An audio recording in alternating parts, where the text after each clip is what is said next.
2 महीने बाद आज फिर भारत और चीन की बैठक। दोनों देशों के कोर कमांडर्स करेंगे 9वें दौर की मीटिंग। एलएसी पर तनाव खत्म करने को लेकर चर्चा।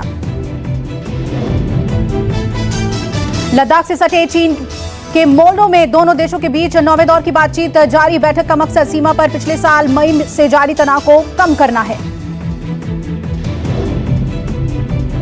पिछले 8 महीने से पूर्वी लद्दाख में एलएसी पर टकराव जारी। वार्ता में दोनों पक्षों के बीच बन सकती है ठोस सहमति। बातचीत के ठीक पहले भारतीय सीमा प्रमुख आरकेएस भदौरिया का बड़ा बयान सामने आया। भदौरिया ने इशारों में चीन को दी 2 टूक चेतावनी। दिल्ली पुलिस और किसानों के बीच ट्रैक्टर रैली को लेकर समझौता। 26 जनवरी को मार्च निकालने पर बनी सहमति। सरकार के प्रस्ताव पर संयुक्त किसान मोर्चे में एक बार फिर से हो सकता है मंथन। किसान यूनियन ने सरकार के प्रस्ताव पर फिर से विचार करने की मांग उठाई। लेफ्ट समर्थित यूनियन को छोड़कर ज्यादातर किसान संगठन सरकार के प्रस्ताव के समर्थन में। 26 जनवरी के बाद किसान संगठनों के नेता सरकार के प्रस्ताव पर पुनर्विचार कर सकते हैं। 26 जनवरी को किसान दिल्ली में ट्रैक्टर परेड निकालेंगे। दिल्ली पुलिस की ओर से किसानों को मिली अनुमति। कल दिल्ली पुलिस और किसानों के बीच हुए 5वें दौर की बैठक में किसानों को दिल्ली के अंदर परेड करने पर बनी सहमति। किसानों को आउटर रिंग रोड पर ट्रैक्टर रैली निकालने की मिली परमिशन। सिंघू, टिकरी, गाजीपुर, शाहजहांपुर और पलवल से मार्च दिल्ली की तरफ बढ़ेगा। दिल्ली में किसान गणतंत्र परेड के लिए ट्रैक्टरों का आना जारी। अलग अलग हिस्सों से काफी संख्या में ट्रैक्टर दिल्ली की ओर कूच कर रहे हैं।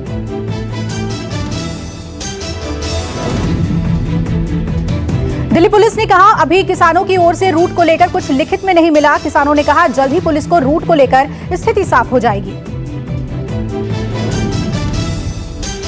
स्वराज इंडिया के नेता योगेंद्र यादव ने कहा कि ट्रैक्टर परेड शांति से और ऐतिहासिक होगी। पंचायत में किसानों ने दिल्ली चलो का नारा भी दिया है। खाप पंचायतें खुद आंदोलन की बागडोर संभालेंगे जिससे ये उग्र ना हो। आरजेडी आज से बिहार में किसान जागरूकता समूह मनाएगी जो 24 से 30 जनवरी तक चलेगा। इस दौरान तीनों कृषि कानूनों को लेकर बिहार के किसानों को जागरूक किया जाएगा। विधानसभा चुनाव से पहले बीजेपी ने कसी कमर। पीएम मोदी के बाद अमित शाह की असम में आज डबल रैली। शाह आज असम के कोकराझार और नलबाड़ी में एक रैली को करेंगे संबोधित। इस दौरान Shah Bodo land territorial council के लोगों से मुलाकात करेंगे। शाह की जनसभा में लाखों की संख्या में लोग होंगे शामिल जिसकी तैयारी कर ली गई है। कोकराझार दौरे के दौरान सुरक्षा व्यवस्था को बनाया गया है बेहद पुख्ता। तमिलनाडु में राहुल गांधी के दौरे का आज दूसरा दिन। कोयंबटूर से मदुरई तक 200 किलोमीटर लंबी रैली करेंगे राहुल। महंगाई के मोर्चे पर राहुल ने केंद्र को घेरा। बोले जनता महंगाई से त्रस्त, मोदी सरकार टैक्स वसूली में मस्त। चुनाव से पहले कांग्रेस ने कसी कमर। अप्रैल मई में तमिलनाडु समेत 5 राज्यों में हो सकता है विधानसभा चुनाव। आरजेडी सुप्रीमो लालू यादव को रांची के रिम्स से दिल्ली के एम्स में किया गया शिफ्ट। देर रात एयर एम्बुलेंस से दिल्ली लाए गए लालू यादव। तबियत खराब होने पर लालू यादव को एम्स के सीसीयू वार्ड में किया गया भर्ती। फेफड़े में पानी भरने की वजह से लालू को सांस लेने में हो रही है तकलीफ। रिम्स के डॉक्टरों ने लालू यादव को निमोनिया होने की पुष्टि। लालू पहले से ही 16 बीमारियों से हैं पीड़ित। लालू की सेहत को देखते हुए एम्स के डॉक्टरों ने बनाया है एक पैनल। विशेषज्ञ डॉक्टर्स की टीम रखेगी उन पर नजर। दिल्ली में कौवों को बर्ड फ्लू होने के बाद श्रीनगर में कौवों पर बर्ड फ्लू का खतरा मंडराया। सोपोर जिले में मरे कौवों के सैंपल जांच के लिए भेजे गए। महाराष्ट्र के 16 जिले से जांच के लिए भेजे गए पक्षियों के नमूने में बर्ड फ्लू की पुष्टि। राज्य में अब तक 14,524 पक्षी मृत मिले। राज्य सरकार ने पक्षियों को नष्ट करने और पोल्ट्री किसान को मुआवजा देने के लिए 1 करोड़ 30 लाख रुपए किए जारी। महाराष्ट्र में पोल्ट्री पक्षियों के अलावा कौवे और दूसरे पक्षी मृत पाए गए। एहतियात के तौर पर राज्य में अब तक 39,483 मुर्गियों को नष्ट किया गया। दिल्ली में वैक्सीनेशन के 5वें दिन वैक्सीन के लिए बड़ी संख्या में हेल्थ केयर वर्कर्स सामने आए। 4 अस्पतालों में 100% वैक्सीनेशन। यूपी में कोरोना वैक्सीन के दूसरे दौर में 65% लोगों को ही लगा टीका। बलरामपुर जिले में सबसे अधिक 98% टीकाकरण। कोरोना के खिलाफ जंग में भारत के सहयोग पर WHO खुश, पीएम मोदी को कहा थैंक्स। भारत ने सबसे पहले भूटान को दी कोविशील्ड वैक्सीन। भारत ने बांग्लादेश को 20 लाख और नेपाल को 10 लाख डोजेस भेजी। ब्रिटेन में कोरोना के नए स्ट्रेन से हाहाकार, 17 जुलाई तक बढ़ाया गया लॉकडाउन। देश में दूसरे दिन लगातार 15,000 से कम कोरोना केस आए। पिछले 24 घंटे में 14,849 नए कोरोना केस सामने आए और 155 लोगों की संक्रमण के चलते जान गई। स्वास्थ्य मंत्रालय के आंकड़ों के मुताबिक 24 घंटे में 15,000 से ज्यादा लोगों की अस्पताल से छुट्टी मिली है। देश में कोरोना के कुल मामले बढ़कर 1 करोड़ 6 लाख से ज्यादा हुए। कुल एक्टिव केस घटकर 1,84,000 हो गए हैं। अब तक कुल 1 करोड़ 3 लाख लोग कोरोना को मात देकर ठीक भी हो चुके हैं। सभी राज्यों और केंद्र शासित प्रदेशों में कोरोना वायरस का रिकवरी रेट 90% से ज्यादा है। कोरोना से मृत्यु दर 1.44% है।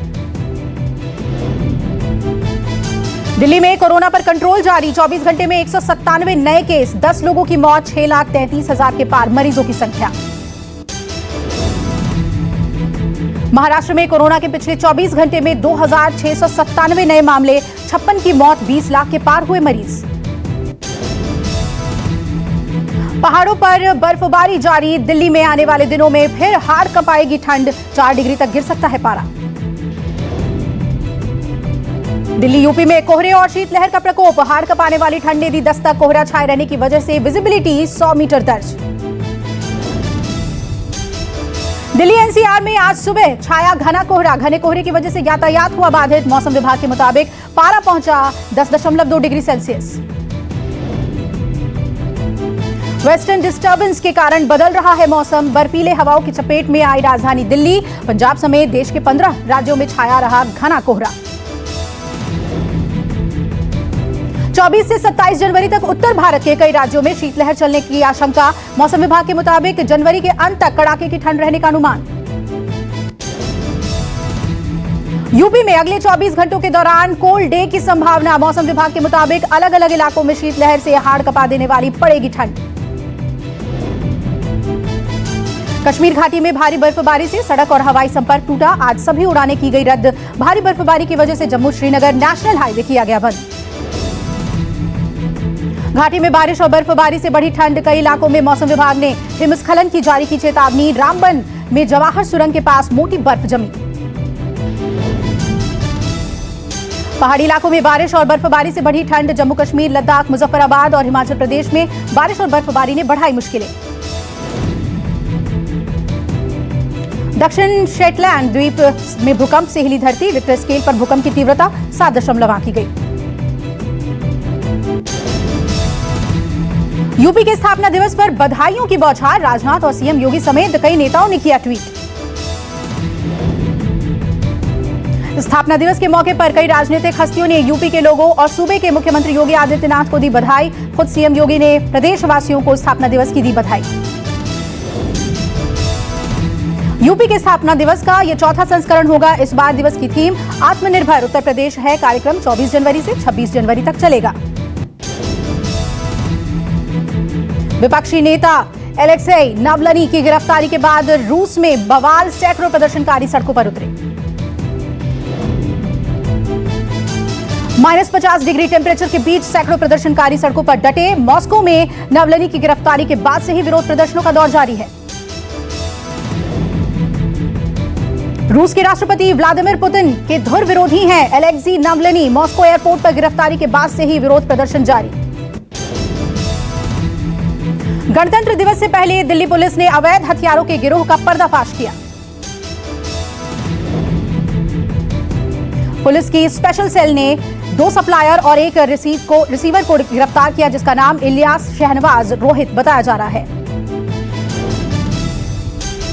जानकारी के मुताबिक तीनों प्रदीप कासनिया गैंग से एसोसिएटेड है। इनके पास से 15 semi automatic pistol, single shot pistol, 64 जिंदा कारतूस और 10,000 कैश बरामद हुआ है। पुलिस ने इस गिरोह से एक मोटरसाइकिल भी बरामद की है जिसमें हथियारों की सप्लाई की जा रही थी। यूपी के मुरादाबाद में बिजली चेकिंग करने गई टीम को दौड़ा दौड़ा कर पीटा गया। पुलिस ने बड़ी मुश्किल से किया बचाव। बिजली विभाग की टीम पर लगा महिलाओं से छेड़छाड़ का आरोप। चीख पुकार सुनकर भीड़ ने जमकर पीटा। पुलिस ने 3 लोगों को किया गिरफ्तार। बीएसएफ ने भारत पाक सीमा से सटे इलाके में खोजी सुरंग। इसका इस्तेमाल आतंकी घुसपैठ के लिए करते थे। सुरंग की लंबाई 150 मीटर, गहराई 30 और चौड़ाई करीब 2 से 3 मीटर बताई जा रही है। यह सुरंग जम्मू के हीरानगर सेक्टर में पानसर इलाके में मिली है जिसका इस्तेमाल 8 साल से किया जा रहा था। बिहार के गया में पत्नी ने अपने परिवार के साथ मिलकर की पति की हत्या। पुलिस ने 3 लोगों को किया गिरफ्तार। पति ने पत्नी के अवैध संबंधों पर जताया था विरोध, जिससे नाराज पत्नी ने पति की हत्या कर दी। वारदात के दौरान पति की नाक में डाला फेविक्विक। पुलिस की माने तो इस वारदात में जूली और उसके 2 प्रेमी मास्टरमाइंड हैं जिनका हाथ लड़की के पिता और मां ने दिया। एमपी के इंदौर से सामने आया कैदियों की लड़ाई का मामला। एक कैदी गंभीर रूप से हुआ घायल। ड्रग्स माफिया के 2 गुटों के बीच हुई मारपीट। 4 कैदियों के खिलाफ मामला दर्ज। एक जेल प्रहरी सस्पेंड। जेल में लड़ाई तब हुई जब एक मामले में राजीनामा के लिए किसी जेल कर्मी ने मीटिंग बुलाई थी। चेन्नई में कस्टम विभाग की कार्रवाई। एयरपोर्ट से करीब 8.5 किलो सोना जब्त हुआ। सोने की कीमत 4 करोड़ 30 लाख रुपए बताई जा रही है। पुलिस ने एक शख्स को गिरफ्तार भी किया है। राजस्थान में इनकम टैक्स रेड के बाद अब जीएसटी चोरी का सबसे बड़ा खुलासा। जयपुर में 1000 करोड़ के नकली चालान जारी करने की बात सामने आई। जयपुर के डीजीआई ने कार्रवाई करते हुए 5 लोगों को गिरफ्तार किया जिसमें 146 करोड़ 8 लाख का फर्जीवाड़ा किया गया है। डीजीआई के मुताबिक 20 से अधिक ऐसी फर्म पाई गई हैं जो फर्जी बिल जारी कर रही थी। पुणे के एक गार्बेज प्लांट में लगी आग। जानकारी मिलते ही मौके पर पहुंची दमकल की गाड़ियों ने आग पर काबू पाया गया। पटियाला में किसानों ने रोकी जाह्नवी कपूर की फिल्म गुड लक जेरी की शूटिंग। जाह्नवी कपूर वापस जाओ के नारे लगाए। अंतिम में सलमान खान के साथ इश्क लड़ाती नजर आएंगी साउथ की स्टार प्रज्ञा जायसवाल। दोनों एक साथ हुए स्पॉट। मशहूर टीवी होस्ट लैरी किंग का 87 साल की उम्र में निधन। लैरी ने 50,000 से ज्यादा इंटरव्यू लेने का रिकॉर्ड किया था कायम। सोनाक्षी सिन्हा ने मुंबई के बांद्रा में 4 BHK अपार्टमेंट खरीदा। फिलहाल अभी नए घर में शिफ्ट नहीं होंगी सोनाक्षी। आज शादी के बंधन में बंधेंगे वरुण और नताशा। शादी की सभी रस्में शुरू हुई। शुभमन गिल का बड़ा खुलासा। कहा युवराज सिंह की वजह से ऑस्ट्रेलिया में कर पाया अच्छा प्रदर्शन। आईपीएल में कुलदीप यादव को केकेआर ने किया रिटेन। गौतम गंभीर हुए हैरान। कहा उसे मौका मिलना चाहिए।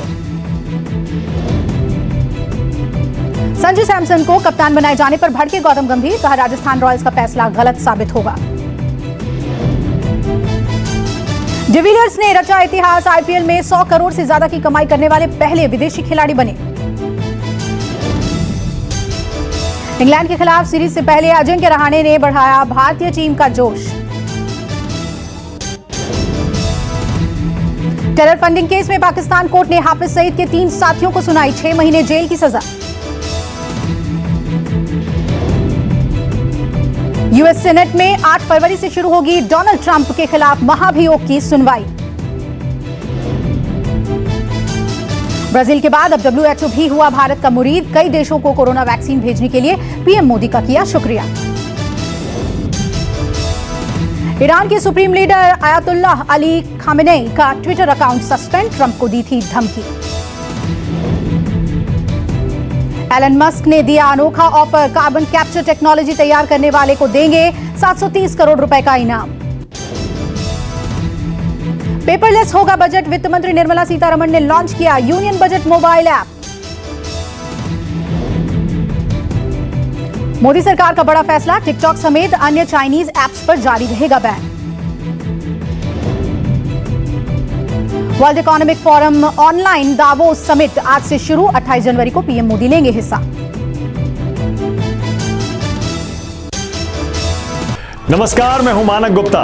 अगर आपको हमारा ये वीडियो पसंद आया हो तो इसे लाइक और शेयर जरूर करें, और हां, हमें सब्सक्राइब और फॉलो करना ना भूलें ताकि आप देश और दुनिया की कोई खबर मिस ना करें। तो जुड़े रहिए हमारे साथ और देखते रहिए न्यूज़ 24।